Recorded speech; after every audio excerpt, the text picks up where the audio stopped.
Hello, everyone, and welcome to our Tech Tuesday presentation. My name is Ramin Yazdanpana, and I have the honor and the pleasure to facilitate today's session with you on teaching speaking, confidence, accuracy, and fluency. Welcome to you all. Please, in the chat, if you could let us know where you are joining us from, um, we would appreciate that. It's always nice to see where you all are connecting uh, to this session from. I'm currently in Bodrum, Turkey.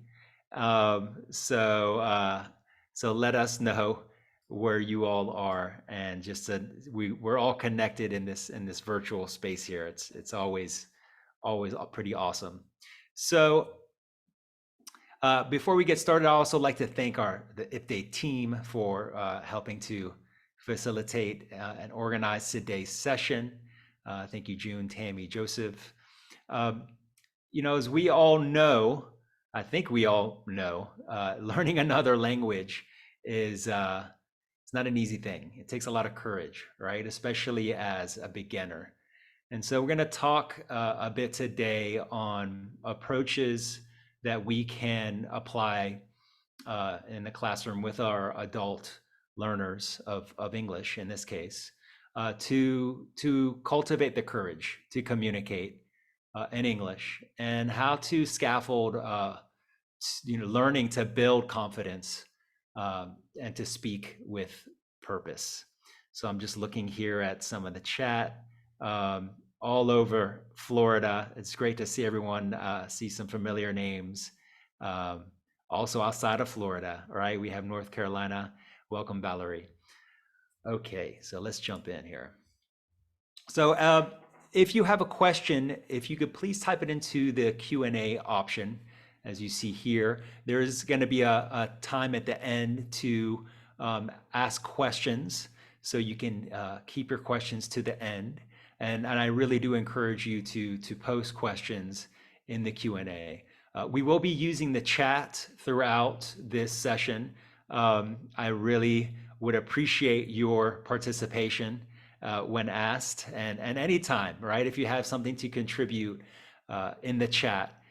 We are all professionals. We're all experts here. We all have our experiences and knowledge, resources, ideas to share. So I encourage you to engage in our community of practice here, and to share with others in the chat, using the chat dialogue. Again, I'll be checking in every once in a while.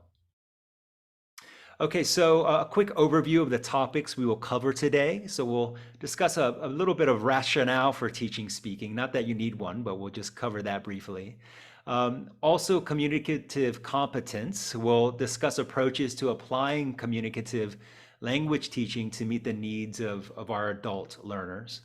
We'll also discuss speaking with purpose and spotlight the different ways we engage in dialogue towards accomplishing communicative goals. We'll also discuss scaffolding for communicative competence, and that's to provide us with a planning method to build learners' ability and confidence to speak, to make, as I call them, beautiful mistakes, and to learn from them. So we'll also go from there and discuss a little bit about task and project-based learning, as well as how to manage that learning, right? That there's task and project-based learning. That can be something that I hope these tools and resources, this is Tech Tuesday, so we'll be discussing some tech tools and resources, and also some management approaches, not only for us, but also that we can share with our adult learners. Of course, as adult learners, they're learning not only language, not only culture, but they're also learning life skills. They're also learning work skills. They're also learning collaborative skills. So we'll talk a little bit about how we can cultivate that skill development as well. Okay, thank you, Cheryl. Good afternoon to you. So let's keep it going. Oh, before I forget, if any of you are celebrating the Lunar New Year, I wish you a happy Lunar New Year. So a bit of rationale. As we know, adults require high levels of English proficiency to engage in really diverse communicative tasks in different contexts and for different purposes. And I would say this is even more so than children, right? So it's complex, okay? The language itself, as well as the different applications of language. We also know how busy we are as adults and often don't have time or opportunities to really engage in focused learning, and especially in contexts that are supportive and low risk, right, for practicing language. Class time can be limited, so there's really a need to develop learner autonomy with our students so that they can apply speaking skills and strategies independently as well as collaboratively outside of class. Tools and resources that support the development of speaking skills are thus vital for extending students' time speaking English. That's really, I'm going to repeat that again, extending students' time speaking English. Okay, so this is where a big focus is trying to provide those kind of opportunities for them to have extended and extensive time to engage in speaking. Adults also need guidance and feedback in ways that address, multi-level classrooms and that require differentiated instruction, right? So through scaffolded instruction, we can cultivate the courage that is needed to take risks, make mistakes, and learn from them. So we can engage in this virtuous cycle of learning. So teaching speaking is a challenging task, but it's really foundational to our students' lives, right? Their economic opportunities, their academic opportunities, their professional opportunities, their just social opportunities. You being here right now is evidence that you are up for the challenge in supporting them in that process. So if you could type yes in the chat, if you are up for this challenge of supporting our students in developing their speaking ability. All right, nice. I love the exclamation points. Okay. So a simple definition of communicative competence is the following: the ability to use language in a variety of settings with varying degrees of formality. So simple definition, but it's packed with a lot of things in there, right? And we'll kind of unpack some of these aspects of this definition in the following slides. So we can see, therefore, there's the initial focus, right, is on conveying messages clearly, more so than producing grammatically perfect sentences. And I think this is really important to discuss with your students, because our students, especially as adult learners, generally have a pretty strong identity in their first language or their first languages. And to come in as a beginning learner, it's kind of having high expectations of what communicative competence is. So having a focus on conveying message clearly rather than producing perfection is really something that should be discussed, okay, and modeled and celebrated. And of course we have, millions of speakers of English where English is not their first language. They're not native English speakers, but are excellent role models. So I have one here, Jackie Chan. Right, here's a quote. So speaking English is like tongue twist for me. I can speak each word perfect, but then you have to string them together like blah, blah, blah. That's when I get crazy. So Jackie Chan is a great example. And I'm just going to play for you here a little clip here from a speech from Jackie Chan, where he's talking about his early journey in learning English. I said, I have to learn English. Then I was hungry. Go in, where the line is, hi. And the guy, what? Whenever people say, what? I just, Then I just sit there waiting. My father was so hungry. I said, no, I gotta speak English. Let's talk. I love you too. All right. Okay. So, were you all able to hear that audio on your end? Just let me know in the chat. Yes, excellent. Okay. So I think, sharing kind of examples of this, and all of our students know examples, not only so famous examples like Jackie Chan, but also members of the community, also probably people in the classroom that, might not have, produced perfect sentences, and I certainly do not. Nobody does actually, but pointing them out and really focusing on clarity, okay, rather than perfection.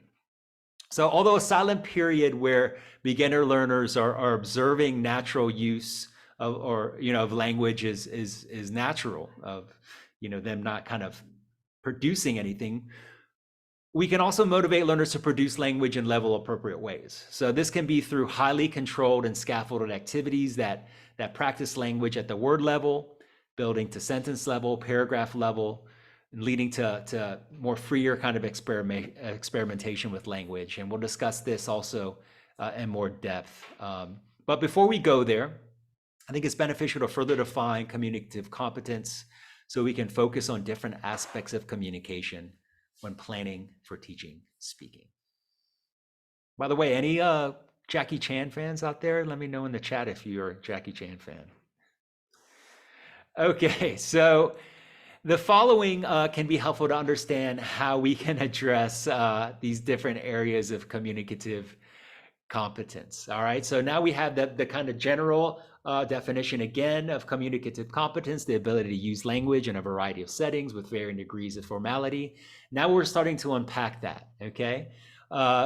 So these are different aspects of communicative competence. So we have linguistic competence. Those are grammatical forms, the spelling, vocabulary, punctuation, pronunciation. We have social linguistic competence, that's using verbal and nonverbal communication appropriately in social contexts. We have discourse competence, that's understanding and using spoken language, okay, in kind of conversation and discourse. We have strategic competence, all right, so that's using strategies to make yourself understood. For example, clarification kind of requests, rephrasing things. It's also how to strategic competence can also be how to learn on your own outside of the classroom, right? So those are two different ideas of looking at strategic competence of learning how to learn, but also strategies to make yourself understood. So let's look at an example here. So we have linguistic competence. So students will be able to use modal verbs, right? So that's a focus on linguistic competence. Modal verbs, of course, for example, can, could, would. So we're going to try to get them to develop use of modal verbs in polite requests, right? So, for example, could you please show me how to use this technology, for example? And then I have this next kind of objective here. Students will be able to discuss and apply appropriate language and strategies when making a request from a friend, child, or employer. So we see here the sociolinguistic competence is kind of applying this to different contexts, right? Requests from a friend, a child, or an employer. The discourse competence here is of course, requesting something, okay? And then the strategic competence is being able to do it appropriately and politely, and different kind of strategies in those different kind of contexts. So this is how we can kind of understand applying these different competencies within this example of modal verbs. Now, I think this model that I'm going to show a video here really quickly, it's called the IPIC model, and it's kind of another way of understanding how to teach these competencies with maybe more of a focus on culture and also intercultural kind of competence. So that's actually an exchange and conversation of cultures of communication, right? So, for example, we're learning how to say ask politely for something in English. How do you do that in Spanish? How does that look like in Turkish? right? How does that look like in Arabic and Haitian?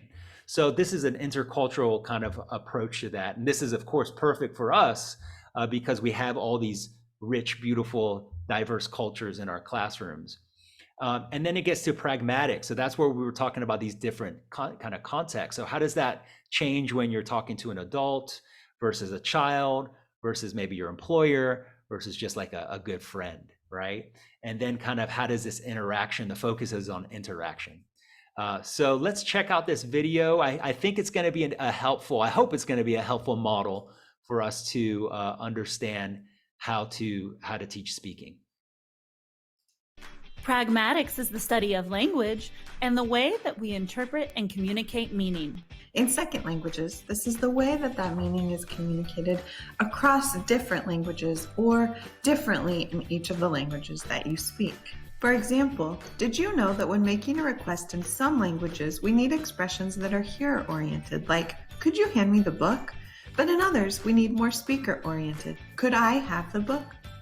Understanding meaning can help limit miscommunication and help people from different cultures and languages communicate well in many different contexts. The challenge with pragmatics can be that there are many patterns in language, and also a huge amount of variety in individual speech and preferences. As language learners and teachers, we have to think of a way to capture all of that variety.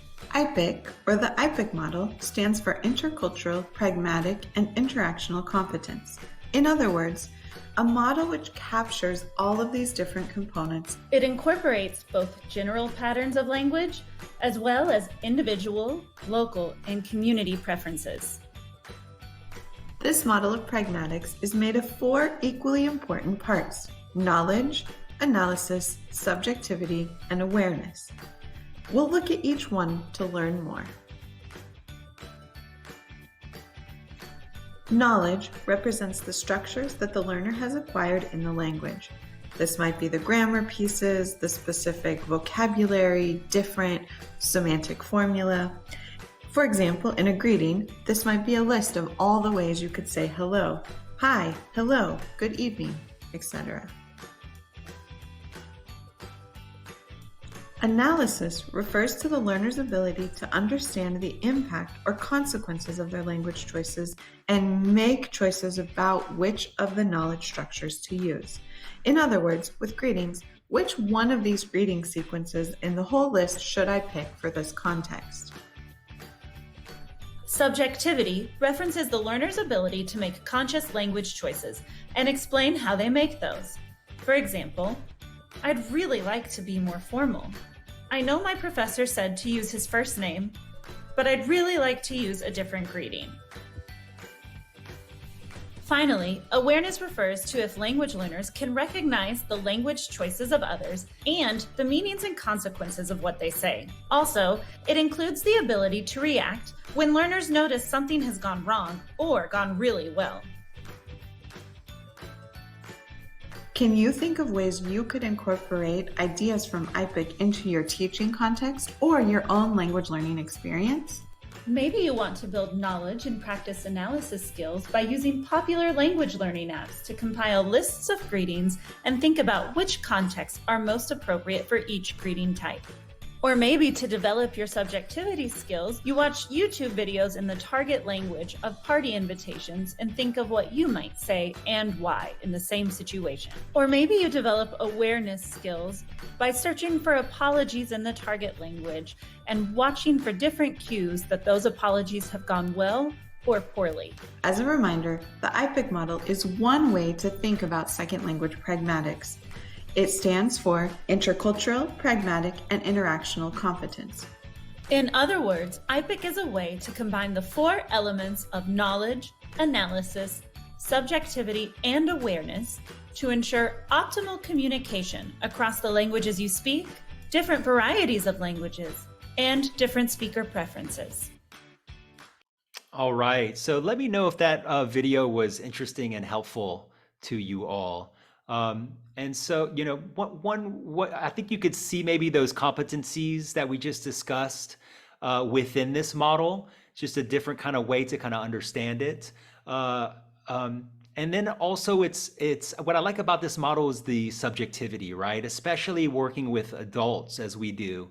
Allowing them to make choices, right? Allowing them to decide, okay, hey, I liked what the example they said with the professor's name. So oftentimes we like to be more kind of informal, right? Because in U.S. American culture, it's generally a more kind of egalitarian, right? Less hierarchical. So we said, oh, just call me Ramin. But for some of our students, they're not going to be comfortable with that, right? They need to call me teacher or professor or doctor. And so, leaving it open to for them to make their communicative kind of choices, right? But also then analyze the consequences of those and understand how those convey meaning depending on who the receiver is and what culture and cultural preferences of communication they might come from.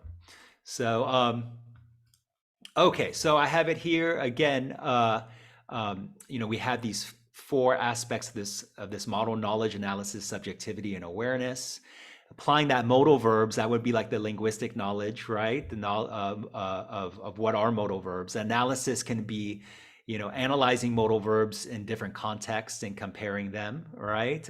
Comparing them to maybe your student's first language. How are they similar? How are they different? Subjectivity, select modal verbs for different contexts, as we said before, with a child, with a colleague, with an employer. And ability to notice and react any kind of breakdowns in communication in order to kind of use strategies to clarify any kind of miscommunication. I'm just looking here that Linka says, that was great. Each semester I review turn-taking in American culture, and that's a difference in the student's culture versus American. That's awesome, Linka. Thank you for sharing that. Okay, so this next is another way of kind of even digging a little bit deeper into speaking with purpose, right? And these can be maybe a deeper dive into discourse competence. So one way we can apply these different aspects of discourse competence, this transactional dialogue, interpersonal dialogue, and academic professional dialogue, is by planning for teaching, right? And by asking our students, much like Linka just did, shared with us, how they engage in these different forms of discourse in their daily lives. So we see here transactional dialogue can be like acquiring information, right? Negotiating, compromising. That can be like in the image here, buying clothes, buying some kind of products. Interpersonal dialogue can be discussing personal topics with friends and family. And academic, professional, or more formal dialogue, more structured dialogue can be, expressing opinions, finding solutions, synthesizing information, giving a presentation, collaborating in teams, right? So these can be kind of different ways that we apply these different discourse competencies. So I just want to ask you, and you don't have to think about it too much, but for the first one, I want to ask you to post in the chat, what is one way you engaged in transactional dialogue this week? Give me an example of transactional dialogue that maybe you engaged in this week. And again, that's acquiring information, negotiating, compromising. You can just give one word if you want, or a couple of words. Buying something at the store. Thank you, Shannon. Yes. What's another example of transactional dialogue that maybe you engaged in this week? Explaining a personal experience. Okay, so that would be maybe an interpersonal dialogue. Okay, Nathan, would you? Okay, Linda. Okay, ordering something online, that could be a transactional dialogue. Just an hour ago, talking to my team about what type of surveys they want to have for our program. So. Obviously they can be a mix, right, of these different types of dialogue. I mean, Linka, when you're talking to your team about what kind of survey they want to have for your programs, maybe you start off kind of more professional, maybe you slip into, more interpersonal, maybe you kind of even get into kind of negotiating, right, transactional dialogue. But it can really help to have a focus on each one and then to combine them, right, later. But having a focus and understanding, okay, here is certain language and strategies that we can apply to these different types of dialogue. And then asking our students, what types of dialogue do they engage in these different areas? Using that in a needs analysis, just as we're doing now, Brenda, learning to compost, okay, what great information that is. And let's do an activity on learning to compost, right? On taking a cab or an Uber, making a transaction at the bank. So of course, we're always trying to align what we're doing, our instruction, to students' immediate needs. So as well as long-term needs. But their immediate needs are really kind of where the rubber hits the road, and really what is going to build their confidence and give them the skills and strategies that they can apply immediately. And so this is a good kind of framework to utilize for, again, planning and managing instruction. Yeah, and Lynn says using prepared dialogues in class is invaluable. The next step is to create their own dialogues. Perfect. Lynn, you couldn't have said it better, and that's perfect transition to this next slide here. So thank you all for your participation in the chat. I really feel like you all are here presenting with me, so I appreciate you. So this is where the rubber meets the road, okay? So let's look at an approach to planning, and this is not, the greatest or latest kind of approach, but it's just a general approach to consider when we're talking about scaffolding for teaching communicative competence, right? So communicative language teaching. So the first here is to provide objectives, right, and a rationale. So what are objectives for this lesson? Right? What are objectives for this week? What are we trying to get done? Okay, so the last thing, we're using modal verbs to ask for things politely, right? And what's the rationale for that? Well, it's so important in every aspect of our lives to understand how to ask for things and in appropriate ways, right? That meets the expectations of speaking with a child, with a friend, with an employer. Of course, all of our learners want to know this too. How can we say something more formally to make sure that we're polite? How can we say things more kind of like colloquially, right? So we don't sound so kind of structured and too inauthentic, right? So the next is to activate to build schema. So activating schema is activating the background knowledge, experiences, okay, of our learners. And as adults, they have a lot of experiences and a lot of knowledge to activate, and that they can then transfer over to what they're learning. Some things, though, we might need to build some knowledge, build schema. They might not know, what the expectations are, for example, right, of communication in different contexts in the United States. So that's where we need to build schema or build back our knowledge. Analyzing examples is the next step. Okay, so taking model examples and noticing certain aspects of them. So in this, the noticing of aspects would be noticing the modal verbs.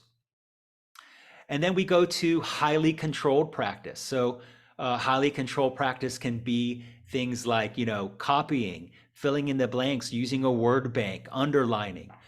Moderately controlled practice can be then a little bit more difficult, right? So maybe rearranging sentences, and then, getting to communicative practice where it's more free kind of practice, and then engaging in focused feedback. Focused feedback actually should be through all steps. All of these steps should be focused, kind of formative feedback.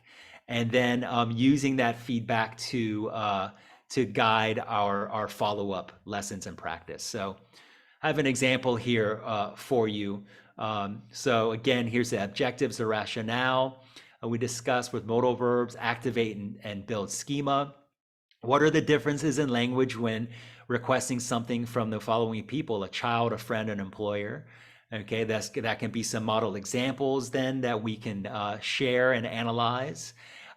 Engage in highly controlled practice through choral drill, sentence stems, copying, rearranging sentences. Some moderately controlled practice where it's writing sentences on their own and reviewing them in pairs. Role play maybe with scripts, and then communicative practice, which is like role play without maybe any scripts, and then even moving on to kind of task-based or project-based activities that apply the different competencies that we're working on. And then, of course, feedback and follow-up practice. So in this here, we have analyze example, activate and build schema and analyze examples. And I just want to, this is Tech Tuesday, so I wanted to bring in an example from ChatGPT of one way that we can use this amazing AI technology that is all the hype, right, of the day and of course of the future. So I put in a prompt here, right? And I put in this prompt, what are the differences in language when requesting something from the following people: a child, a friend, an employer? All right. So we're using this differences in language, requesting something. That's that pragmatic kind of sociolinguistic focus, and we're using it across different kind of people, right? And ChatGPT says the language used when requesting something can vary depending on the relationship between the requester and the person they're making the request to. Here's how the language might differ when requesting something from a child, a friend, an employer. So we can generate these kind of, using these prompts, can generate some examples that can then be used in the analysis. So here, a child, like language is likely to be more direct and simple. Requests may be framed as commands or statements rather than polite inquiries. An example, please pass me the toy. Okay. A friend, language tends to be casual and informal. Requests may include more personal elements or inside jokes. Example, hey, can you lend me the headphones for a bit? So again, we can kind of analyze the language that's used here, okay? These hedgers, right? All these kind of different aspects, and we can use these when we are scaffolding activities to have students, practice these expressions with these different kind of contexts. And finally, employer, language tends to be more formal and respectful. Requests are often framed in polite and professional manner. It may include phrases expressing gratitude or acknowledgement of the recipient's authority.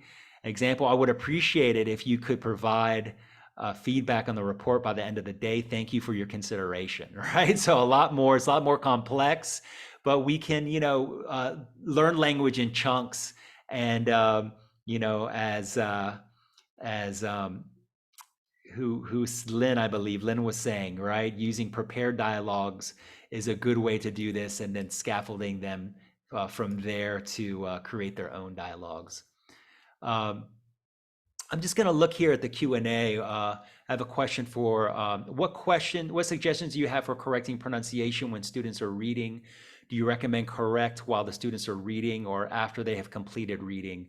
In my experience, has been helpful for students to wait until they're done, right, to give them time to self-correct and confidence. Thank you for that question. I think, and so yeah, I think, Linka, this is I can address that really quickly because I think it's related to what we're talking about, and this is really focused on first fluency and communication. And so I would say focus on fluency first, and then the second, third readings focus on accuracy. Okay, and I think that's true for pronunciation. I think that's true for writing, any kind of productive activity.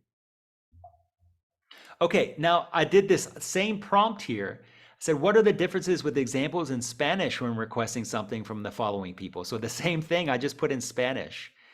And it just provided some examples in Spanish and in English. Okay, so por favor, dame el juguete. So please give me the toy. So this could be helpful. Okay, and of course it doesn't only have to be Spanish. It can be in Haitian Creole. It can be whatever languages might exist, especially for beginner learners to kind of see these examples. Okay, and of course we don't speak all the languages of our students, so utilizing this technology, leveraging this technology, and then having the students be able to leverage the technology for their own autonomous learning is really powerful, okay? So this is just one way to use ChatGPT with your students. And if you want to learn some more, I'm putting this link here. By the way, I'll put a link to this Actually, this PDF will be available on the IPDE site. So all of these links here are live, so you can click on them. But my friend Ron just did a deep dive into unlocking the power of ChatGPT to enhance adult ESOL instruction. So I'm plugging Ron's Tech Tuesday presentation if you're interested in discovering a little bit more about how to use ChatGPT. Okay, so moving on now, we talked about task-based learning and project-based learning. So this would be now moving into the more kind of communicative task, right? So really quickly, just some bullet points on kind of understanding task and project-based learning. We can see here some points of understanding task-based learning, right? Relevant to more immediate needs and interests, integrated skills and competencies completed in a short amount of time, generally done in pairs or small groups. Students manage tasks and roles within the group, completed in and outside of the classroom, and shared in class to focus on fluency first and then accuracy. Project-based learning is all of that, plus maybe relevant to more complex needs and interests, right? So this can be, generally involves more analysis, more collaboration, making a survey, right, was one example, okay? So thinking about like, how to create something that takes more collaboration and more time can be project-based. Requires greater time management, project management. And this is a key one here, is public presentation of work. So this is a key element of project-based learning. So public presentation of work, I would say, even extends outside of the classroom. Maybe you're having students present to others in your school, other students that are not in their class, maybe other teachers and admin, that they can present to. Something that ups the ante a bit and gets them kind of to again, be in a supportive environment, but also prepare and practice in order for that performance. Listen, I prepared a lot for this performance here, for this presentation, okay? That's so good for me. I want to do my best for you. I'm also a musician. We prepare a lot before we go on stage. It's just the reality of any kind of high-level performance. So if we can engage and support our students in developing language, but at the same time developing these skills of task and project-based collaborative learning, it's going to do them such a service, not only in class, but also beyond in their lives. And so just some examples here of task-based activities and project-based activities. So task-based activities can be to group or categorize information, create a schedule, survey classmates, analyze solutions to a problem, role play to accomplish something. Project-based activities can be maybe develop a class policy. What's that class policy on speaking other languages in class? What's the class policy on homework? Planning a budget, right? It can be a budget, a life budget. It can be a budget for a business. Interview community members, right? So towards something, maybe towards a garden, right? A community garden and how to create compost for that community garden. Document creating something, right? So actually creating maybe a compost heap and building soil and creating a garden. So that can be documenting a process, documenting creating a business or interviewing somebody. And then prepare a group presentation, or even like using multimedia, in that presentation as well. So again, these are done ideally in pairs or small groups. Okay, so I prepared this project planning checklist. Hopefully it's helpful for us in preparing projects. So thinking about a topic, right? Again, ideally those are coming from students' needs and students' interests. It can be the same project but different topics. So if it can be making a video, but it can be different topics, right? But everyone's making a video, for example. Could be providing a rubric, okay? So what is the goal? What do we want students to be able to do? Providing a rubric really provides that clarity for students and what language we want them to apply, what competencies we want them to apply, how do we want them to engage? A model example or model examples to analyze, tools for project management. We're going to go over that next. Again, competencies and skills to work on. Roles and responsibilities, okay, that's individual and group, so making sure that's clear to students and that's addressed. Oftentimes it's best if students develop those responsibilities and roles themselves. Opportunities for practice and for formative feedback, again, using that rubric. And then I put here class presentation. So this is like a practice. This is an extensive practice. So maybe this practice here is in like smaller groups, but then actually class practice. So, so this is to say, okay, we're going to present this. We're going to get this. We're presenting this as practice. We're presenting this to get feedback. And this can be feedback from the teacher, self-analysis, self-feedback, and peer feedback. And this is all practicing for a public presentation. As I mentioned before, a project is something where you, especially with project-based learning, is something that you present publicly. So this can be live, kind of like what we're doing now. It can be recorded, also what we're doing now. This is going to be recorded and presented later or available later. It can be a movie, it can be a documentary, it can be all kinds of like different ways to present things publicly. And of course, doing these, recording these is also a nice way to track kind of progress, student progress, right? And add them to a portfolio to show, you know, skill gains, you know, for students to look at and see how they're improving. To see and analyze, be able to analyze and correct themselves is just evidence that they're improving and they're able to do that. Okay, now project management is a big part of project-based learning. So here are some ideas of using the Google G Suite for project management. Okay, so first I suggest is to create a new folder. All right, so if you have a Google Drive, so first you will need to get a Google account. All right, so this is free, obviously. But that Google account then gives you access to a Google Suite, okay, workplace suite, that gives you access to all of these tools, right? So we have Google Docs, Google Sheets. Google Docs is like Microsoft Word. Google Sheets is like PowerPoint. Google Slides is like PowerPoint. Google Sheets is like Excel. Google Slides is like PowerPoint. And Google Forms is a way to create surveys, okay? So you can create a new folder and have these to house resources like checklists, rubrics, model examples, class contact lists, anything that's going to be shared with all students. And then you can create a new folder for each group. So group 1, group 2, group 3, right? Maybe there's 3 or 4 students in each group. So then that can be a folder and a space for students within that group to interact and to collaborate.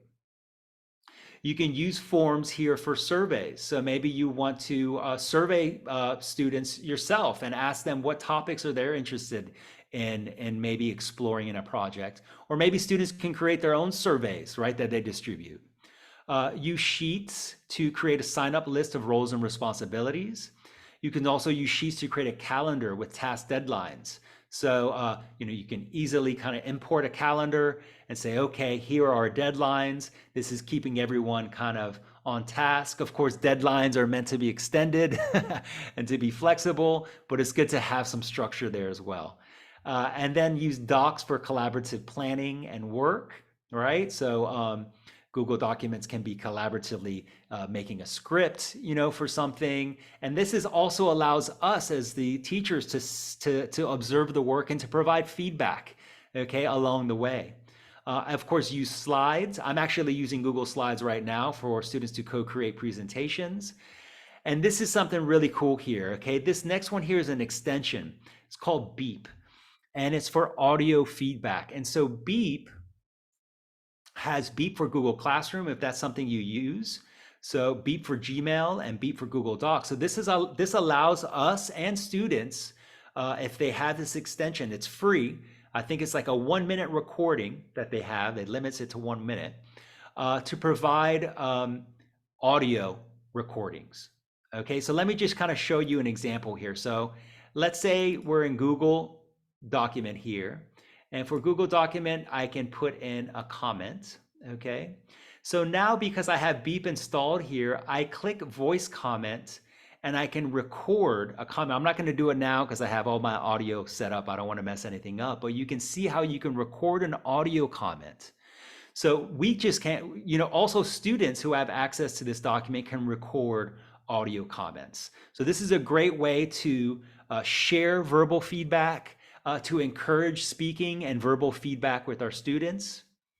They also have this plugin here for recording messages through Gmail. So if we want students to kind of share audio messages through email, we can use this Beep app that again is an extension tool for Google, right? For Gmail and for Google Docs. So just a great way again to practice speaking, to model feedback, right? Spoken feedback. And it's oftentimes a nice way to provide spoken feedback so students can, maybe you want to model saying something, right, for students. Maybe you want to add some intonation, right, some emphasis, some stress, and having an audio example that you can share collaboratively is a great way to do it.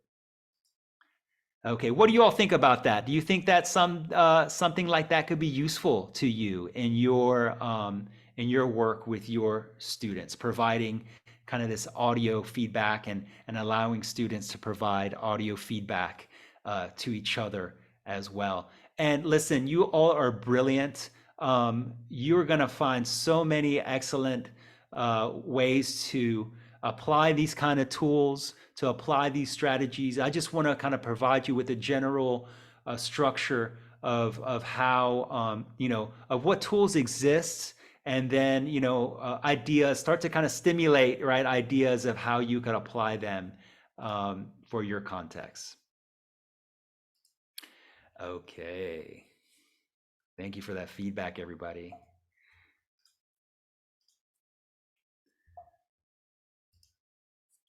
All right, so just gonna end here with this quote. So goals are good for setting direction, but systems are best for making progress. So we're really focusing on creating processes for systems, right? And we can only do that when we are kind of having frameworks and approaches that are clear to us, that inform our instruction, and that are also clear for our students, right? So when we're able to kind of like engage students in processes that are clear, that provide a rationale, and that provide kind of a clear scaffolded approach that support our students, in taking risks that are level appropriate, right? Taking risks that are manageable. So that can be initially these highly controlled practices.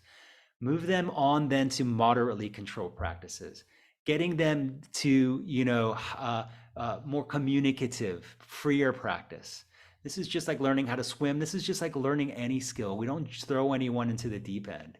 We scaffold them, we support them to build the skills, build the experience, build the courage, okay, to communicate. Because it takes a great amount of courage to engage, to express oneself in another language. I'm sure we all, can relate to that on some level.